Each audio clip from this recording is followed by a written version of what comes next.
The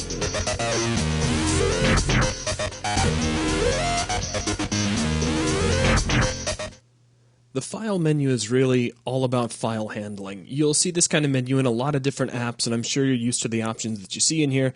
You can create a new level, you can open an existing level, you can save any changes you've made to your level, or save as if you want to make a separate copy. This is really useful if you grab one of the existing levels that comes with UDK and you want to make some changes to it and kind of make your own version.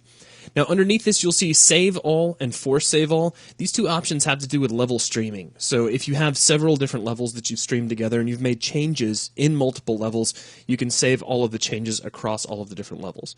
You can import and export levels into your scene. You can open up any recent files you might have opened, and of course you have Exit. That's really all there is to it, a very straightforward menu.